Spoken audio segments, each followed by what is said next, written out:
Hello दोस्तों, स्वागत है आप सभी का एजुकेटेड भारत में। आज हम ज्योग्राफी का एक इम्पॉर्टेंट टॉपिक देखने वाले हैं जो है पृथ्वी की गतियां या मोशंस ऑफ द अर्थ। इससे रिलेटेड जितने टॉप एमसीक्यूज़ हैं वो आज की वीडियो में आप सबके लिए ले आई हूं, तो प्लीज़ वीडियो को एंड तक ज़रूर देखिएगा। वीडियो पसंद आएगा तो लाइक ज़रूर कर दीजिएगा और प्लीज़ प्लीज़ प्लीज़ इसे ज़्यादा से ज़्यादा शेयर कीजिएगा। दोस्तों, अगर अभी तक चैनल को सब्सक्राइब नहीं किया है तो प्लीज़ चैनल को सब्सक्राइब ज़रूर कर दीजिए और बेल आइकन ज़रूर प्रेस करिए ताकि आगे भी आपको ऐसे ही इंपॉर्टेंट वीडियोस मिलते रहें। चलिए स्टार्ट करते हैं। फर्स्ट क्वेश्चन है, पृथ्वी सूर्य से अधिकतम दूरी पर होती है। तो सही आंसर यहाँ पर हो जाएगा डी। 4 जुलाई को पृथ्वी सूर्य से अपनी अधिकतम दूरी पर होती है। देखिए, इस टॉपिक से बहुत ज़्यादा क्वेश्चन एग्जाम में पूछे जाते हैं और यहाँ पर जितने भी क्वेश्चंस मैं आप लोगों के लिए लेकर आई हूँ वो सभी किसी ना किसी एग्जाम में पूछे गए हैं और बार बार पूछे जाते हैं, इसलिए आपको ये क्वेश्चंस को बहुत अच्छे तरीके से याद रखना है। चलिए नेक्स्ट क्वेश्चन है, परिक्रमण करती हुई पृथ्वी या एक ग्रह की अपने कक्ष में सूर्य से न्यूनतम दूरी को क्या कहा जाता है? तो सही आंसर हो जाएगा ए, उपसौर कहा जाता है। नेक्स्ट, किस दिन पृथ्वी सूर्य के सबसे निकट होती है?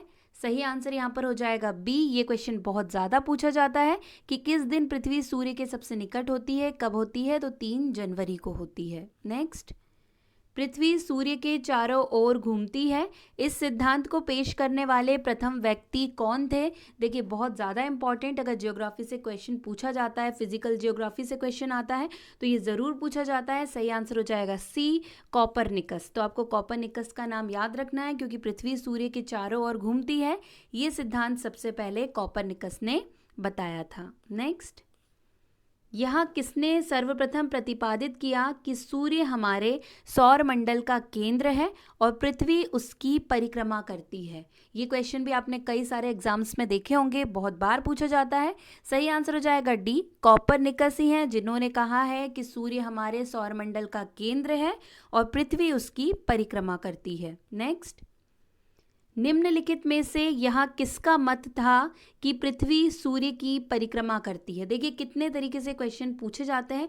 अभी किसका मत था कि पृथ्वी सूर्य की परिक्रमा करती है? तो सही आंसर यहाँ पर हो जाएगा सी, वराहमिहिर के द्वारा ये मत दिया गया था कि पृथ्वी सूर्य की परिक्रमा करती है। नेक्स्ट, पृथ्वी द्वारा सूर्य की परिक्रमा के लिए लगने वाले समय की गणना करने वाले प्रथम भारतीय भूगोल शास्त्री कौन थे? तो सही आंसर हो जाएगा यहाँ पर सी, भास्कराचार्य। देखिए, बहुत ज़्यादा ये सब क्वेश्चन पूछे जाते हैं और ये क्वेश्चन एक दूसरे से बहुत रिलेट करते हैं, इसलिए बहुत ज़्यादा कन्फ्यूज़न भी होता है। तो इसे बहुत अच्छे से क्लियर रखना है कि अगर पूछा जाए पृथ्वी द्वारा सूर्य की परिक्रमा के लिए लगने वाले समय की गणना करने वाले प्रथम भारतीय भूगोल शास्त्री कौन थे, तो सही आंसर क्या हो जाएगा? भास्कराचार्य। नेक्स्ट, पृथ्वी के चारों ओर परिक्रमा कर रहा कृत्रिम उपग्रह इसलिए पृथ्वी पर नीचे नहीं गिरता क्योंकि पृथ्वी का आकर्षण, तो इसका सही आंसर हो जाएगा डी, उसकी गति के आवश्यक त्वरण प्रदान करता है। उसकी गति के लिए क्या करता है? पृथ्वी का आकर्षण उसकी गति के लिए आवश्यक त्वरण प्रदान करता है, इसीलिए पृथ्वी के चारों ओर परिक्रमा कर रहा कृत्रिम उपग्रह या सैटेलाइट पृथ्वी में नीचे नहीं गिरता है। नेक्स्ट,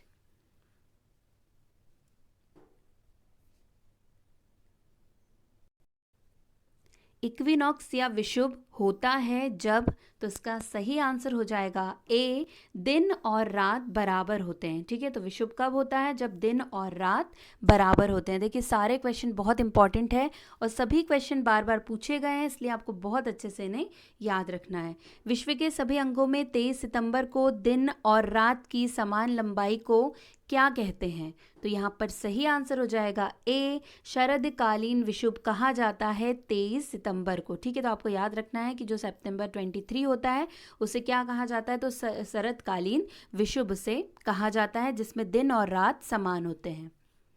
दिन रात जिस कारण होते हैं वह है, तो यहाँ पे सही आंसर हो जाएगा ए, भू परिभ्रमण के कारण दिन और रात होते हैं। ठीक है, कई बार पूछा जाता है कि दिन और रात होने का कारण क्या है, तो सही आंसर क्या हो जाएगा? भू परिभ्रमण के कारण दिन और रात होते हैं। नेक्स्ट, पृथ्वी पर दिन तथा रात्रि चक्र किसके कारण होता है? तो सही आंसर क्या हो जाएगा? ए हो जाएगा, पृथ्वी के घूर्णन के कारण। देखिए सेम क्वेश्चन है लेकिन किसी तरह के अलग अलग तरीके से पूछा जाता है, किसी भी तरीके से पूछ लिया जा सकता है, इसलिए आपको सभी तरीके से याद रखना है। नेक्स्ट, पृथ्वी अपनी धुरी के चारों तरफ किस दिशा में घूमती है? बहुत ज़्यादा इंपॉर्टेंट क्वेश्चन। सही आंसर हो जाएगा बी, पश्चिम से पूरब। ठीक है, आपको याद रखना है कि पृथ्वी कैसे घूमती है, तो ये पश्चिम से पूरब की ओर घूमती है। ठीक है, आपको ये अच्छे से याद रखना है कि वेस्ट से ईस्ट की ओर जाती है कौन? हमारी पृथ्वी। नेक्स्ट, अपने अक्ष पर पृथ्वी एक चक्कर कितने समय में पूरा करती है? सही आंसर यहाँ पर हो जाएगा बी, 23 घंटे 56 मिनट 4.9 सेकेंड में पृथ्वी अपना एक चक्कर पूरा करती है अपने अक्ष पर। ठीक है, बहुत ज़्यादा पूछा जाता है इसलिए आपको याद रखना है।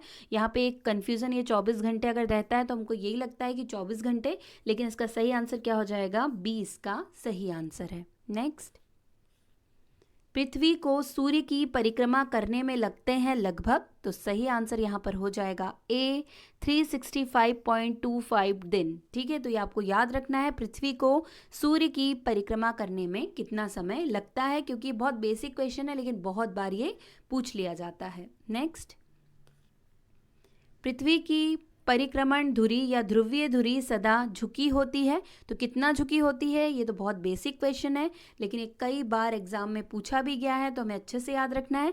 सही आंसर हो जाएगा डी, दीर्घवृत्तीय धुरी से 23.5 डिग्री पर झुकी रहती है। ठीक है, 23.5 डिग्री पर झुकी रहती है, ये बहुत ज़्यादा पूछा जाता है। नेक्स्ट, अपने परिक्रमा पथ में पृथ्वी लगभग किस माध्य वेग से सूर्य के चक्कर लगाती है?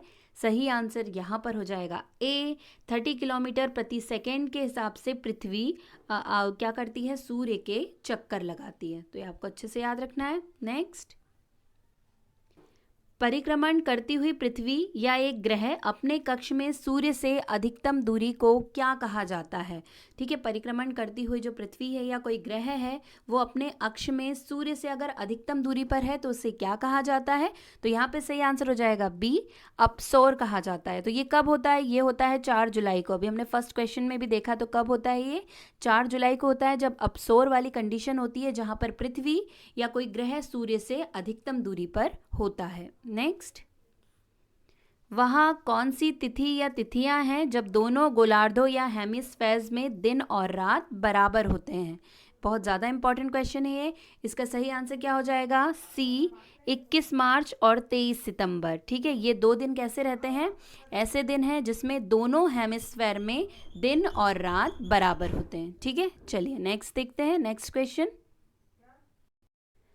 जब दिन और रात की अवधि बराबर होती है तो सूर्य की किरणें सीधी पड़ती है। सही आंसर यहाँ पर हो जाएगा ए, सीधी पड़ती है भूमध्य रेखा पर। जब दिन और रात की अवधि बराबर होती है तो सूर्य की किरणें कहाँ पड़ती है? सीधी भूमध्य रेखा पर या इक्वेटर पर। नेक्स्ट, अलग अलग ऋतुओं में दिन समय और रात्रि समय के विस्तार में विभिन्नता किस कारण से होती है? सही आंसर हो जाएगा डी, पृथ्वी का नत अक्ष पर परिक्रमण के द्वारा दिन समय और रात्रि समय के विस्तार में विभिन्नता पाई जाती है। निम्नलिखित तिथियों में से किसमें दोपहर को आपकी छाया या शैडो सबसे छोटी होती है? देखिए बहुत बेसिक क्वेश्चन है लेकिन बहुत ज़्यादा पूछा जाता है। तो किस दिन आपकी जो छाया है वो छोटी होती है? तो यहाँ पर सही आंसर हो जाएगा सी, जून 22 को जो आपकी छाया होती है वो कैसी होती है? छोटी होती है। नेक्स्ट,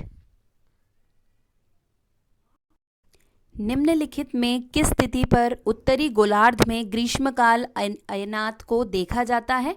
तो सही आंसर यहाँ पर हो जाएगा ए, 21 जून को। ठीक है, 21 जून में उत्तरी गोलार्ध का ये सबसे बड़ा दिन होता है 21 जून। तो इसे याद रखना है, जो दिन का टाइम रहता है वो कैसा रहता है? इस दिन बहुत बड़ा रहता है। तो ग्रीष्मकाल अयनात को देखा जाता है 21 जून को। नेक्स्ट, निम्नलिखित में से किस तिथि पर दक्षिणी गोलार्ध में ग्रीष्मकाल अयनात को देखा जाता है? तो सही आंसर इसका हो जाएगा ए, 22 दिसंबर। ठीक है, अगर उत्तरी गोलार्ध में पूछा जाता है तो 21 जून और दक्षिणी गोलार्ध में पूछा जाता है तो सही आंसर हो जाएगा 22 दिसंबर। नेक्स्ट, निम्नलिखित में से किस तिथि पर दक्षिणी गोलार्ध में शीतकाल अयनात को देखा जाता है? तो सही आंसर यहाँ पर हो जाएगा डी, 21 जून को। ठीक है, अगर दक्षिणी गोलार्ध में शीतकाल अयनात कब देखा जाएगा? तो वो देखा जाएगा 21 जून को। नेक्स्ट, 21 जून को शीतकालीन अयनात डैश गोलार्ध में होता है? सही आंसर यहाँ पर हो जाएगा डी, दक्षिणी गोलार्ध में होता है। नेक्स्ट देखते हैं, दक्षिणी गोलार्ध में सबसे बड़ा दिन है? सही आंसर यहाँ पर क्या हो जाएगा? देखिए बहुत ज़्यादा पूछा जाता है ये भी, ए हो जाएगा 22 दिसंबर, जहाँ पे दक्षिणी गोलार्ध में क्या, दक्षिणी गोलार्ध का ये सबसे बड़ा दिन होता है। नेक्स्ट, दक्षिणी गोलार्ध में सबसे छोटा दिन होता है तो कब होगा? देखिए कितने तरीके से एक ही क्वेश्चन पूछा जाता है। सही आंसर हो जाएगा डी, 21 जून को दक्षिणी गोलार्ध में सबसे छोटा दिन होता है। नेक्स्ट, उत्तरी गोलार्ध का सबसे लंबा दिन कौन सा है? सही आंसर यहाँ पर हो जाएगा सी, 21 जून उत्तरी गोलार्ध का सबसे लंबा दिन होता है। नेक्स्ट, उत्तरी गोलार्ध में सबसे छोटा दिन होता है? सही आंसर यहाँ पे क्या हो जाएगा? बी हो जाएगा, 22 दिसंबर को उत्तरी गोलार्ध में सबसे छोटा दिन होता है। नेक्स्ट, वर्ष का सबसे बड़ा दिन कौन सा होता है? तो यहाँ पे सही आंसर हो जाएगा इसका ए, 21 जून। नेक्स्ट, कौन सी तिथि को सबसे छोटे दिन और सबसे लंबी रात के रूप में जाना जाता है? बहुत इंपॉर्टेंट क्वेश्चन है ये, इस तरीके से पूछा जाता है। सबसे छोटे दिन और सबसे लंबी रात के रूप में जाना जाता है, तो सही आंसर क्या हो जाएगा? सी, 22 दिसंबर। ठीक है, जिसे सबसे छोटे दिन और सबसे लंबी रात के रूप में जाना जाता है। भारत निम्नलिखित में से किस गोलार्ध में स्थित है? तो यहाँ पर सही आंसर इसका हो जाएगा ए, उत्तरी और पूर्वी गोलार्ध में स्थित है भारत। नेक्स्ट, भारत में सबसे छोटा दिन कब होता है? सही आंसर यहाँ पर हो जाएगा बी, 22 दिसंबर को भारत में, क्योंकि भारत किसका हिस्सा है? उत्तरी गोलार्ध का हिस्सा है, और हमने अभी पढ़ा कि उत्तरी गोलार्ध में सबसे छोटा दिन जो होता है वो 22 दिसंबर को होता है, तो भारत में भी कब होगा? 22 दिसंबर को ही होगा सबसे छोटा दिन। नेक्स्ट, निम्न में किस दिन सूर्य और पृथ्वी के बीच सबसे कम दूरी होती है? ये बताना है, तो इसका सही आंसर क्या हो जाएगा? इसका सही आंसर हो जाएगा डी, 3 जनवरी को। ठीक है, सूर्य और पृथ्वी के बीच सबसे कम दूरी होती है, और सबसे ज़्यादा अगर पूछी जाए तो कब होती है? तो 4 जुलाई को होती है। नेक्स्ट, निम्नलिखित में से कौन सा लीप वर्ष या अधिवर्ष है? तो सही आंसर यहाँ पर हो जाएगा डी, 2000 जो है वो लीप ईयर है। नेक्स्ट, मध्य रात्रि सूर्य का क्या अर्थ है? यहाँ पर सही आंसर हो जाएगा डी, सूर्य का ध्रुवीय व्रत में देर तक चमकना मध्य रात्रि सूर्य के रूप में जाना जाता है। निम्नलिखित में से किस क्षेत्र में मध्य रात्रि सूर्य को देखा जा सकता है? सही आंसर है सी, आर्कटिक और अंटार्कटिक क्षेत्रों में मध्य रात्रि सूर्य को देखा जा सकता है। नेक्स्ट, मध्य रात्रि का सूर्य इनमें से किस क्षेत्र में दिखाई देता है? सही आंसर है सी, आर्कटिक क्षेत्र में मध्य रात्रि का सूर्य दिखाई देता है। चलिए नेक्स्ट देखते हैं, निम्नलिखित महाद्वीपों में से कौन सा महाद्वीप पृथ्वी के उत्तरी, दक्षिणी और पूर्व पश्चिमी गोलार्ध में स्थित है? तो सही आंसर यहाँ पर हो जाएगा बी, अफ्रीका। ठीक है, ये बहुत ज़्यादा पूछा जाने वाला क्वेश्चन है कि कौन सा कॉन्टिनेंट है जो पृथ्वी के उत्तरी, दक्षिणी और पूर्वी पश्चिमी गोलार्ध में स्थित है। तो सही आंसर क्या हो जाएगा? अफ्रीका। नेक्स्ट, वसंत ज्वार तब आते हैं जब, तो इसका सही आंसर है ए, चंद्रमा, सूर्य और पृथ्वी एक रेखा में होते हैं तब वसंत ज्वार आते हैं। उष्ण कटिबंधीय क्षेत्रों की जलवायु सामान्यतः गर्म होती है क्योंकि ये डैश क्षेत्र के आसपास में स्थित होते हैं। तो कौन से क्षेत्र के आसपास में? सही आंसर हो जाएगा डी, भूमध्य रेखा के आसपास में स्थित होते हैं। नेक्स्ट देखिए, जितने भी क्वेश्चन है वो कई बार रिपीट हुए हैं, बार बार एग्जाम में पूछे जाते हैं, इसलिए प्लीज़ सभी क्वेश्चन को ज़रूर देखिएगा और बहुत अच्छे से याद कर लीजिएगा। चलिए नेक्स्ट क्वेश्चन है, निम्नलिखित में से किसने सबसे पहले ये कहा था कि पृथ्वी गोलाकार है? तो यहाँ पे सही आंसर हो जाएगा इसका बी, अरस्तु या एरिस्टोटल के द्वारा सबसे पहले ये कहा गया था कि पृथ्वी गोलाकार है। नेक्स्ट, निम्नलिखित में से किसने सुझाया था कि पृथ्वी की धुरी पर अवस्था बदलना जलवायु परिवर्तन के लिए एक कारक है? तो इसका सही आंसर है ए, मिलुटिन मिलन कोलिच के द्वारा ये सबसे पहले बताया गया था कि पृथ्वी का धुरी पर अवस्था बदलना जलवायु परिवर्तन के लिए एक कारक है। तो ये बहुत इंपॉर्टेंट है, साइंटिस्ट के नाम कई बार पूछ लिए जाते हैं और ये क्वेश्चन भी कई सारे एग्जाम में रिपीट हुआ है, इसलिए इसे आपको बहुत अच्छे से याद रखना है। नेक्स्ट, निकोलस कॉपरनिकस प्रसिद्ध हैं, तो सही आंसर यहाँ पर हो जाएगा ए, यह बताने के लिए कि ग्रह सूर्य के चारों ओर चक्कर लगाते हैं ना कि पृथ्वी के। ये बताया था किसने? निकोलस कॉपरनिकस ने। नेक्स्ट, निम्न में से कौन जलवायु परिवर्तन के खगोलीय सिद्धांतों से संबंधित नहीं है? तो सही आंसर हो जाएगा डी, सौर विकिरण ऊर्जा इससे संबंधित नहीं है। नेक्स्ट, यह गति का केपलर नियम बताता है कि काल अवधि का वर्ग डैश के बराबर है। केपलर नियम बताता है किसके बराबर है? तो सही आंसर हो जाएगा सी, अर्ध दीर्घ अक्ष के घन के बराबर है। चलिए अब बारी है लास्ट क्वेश्चन की। मौसम परिवर्तन पृथ्वी की गति की किस विशिष्टता से होता है? तो यहाँ पर सही आंसर हो जाएगा सी, ऊपर बताए 1 और 2 दोनों का सम्मिलित प्रभाव, मतलब धुरी पर 23/12 अंश का झुकाव और सूर्य के चारों ओर परिक्रमा। इसके कारण क्या होता है? मतलब जो 23.5 डिग्री झुकी हुई है पृथ्वी अपने अक्ष पर वो, और सूर्य के चारों ओर परिक्रमा करना। ठीक है, यहाँ पे ये हाफ है जो परिक्रमा करती, ये दोनों ही रीज़न के कारण क्या होता है? मौसम परिवर्तन जो पृथ्वी की गति की विशिष्टता को बताता है। चलिए यहीं पर हमारे सारे क्वेश्चन कंप्लीट हो गए दोस्तों। वीडियो पसंद आया हो तो लाइक ज़रूर कर दीजिएगा, इसे ज़्यादा से ज़्यादा शेयर कर दीजिएगा। अगर अभी तक चैनल को सब्सक्राइब नहीं किया है तो प्लीज़ चैनल को सब्सक्राइब ज़रूर कर लीजिएगा और बेल आइकन ज़रूर प्रेस कीजिएगा। दोस्तों अगर आपको इसका PDF चाहिए है तो वो आपको हमारे टेलीग्राम चैनल पर मिल जाएगा, लिंक डिस्क्रिप्शन में दिया हुआ है, आप वहाँ से हमारे टेलीग्राम चैनल को ज्वाइन कर सकते हैं। आज के लिए बस इतना ही, अब आपसे मुलाकात होगी एक नए वीडियो के साथ। तब तक के लिए पढ़ते रहिए, आगे बढ़ते रहिए। जय हिंद, जय भारत।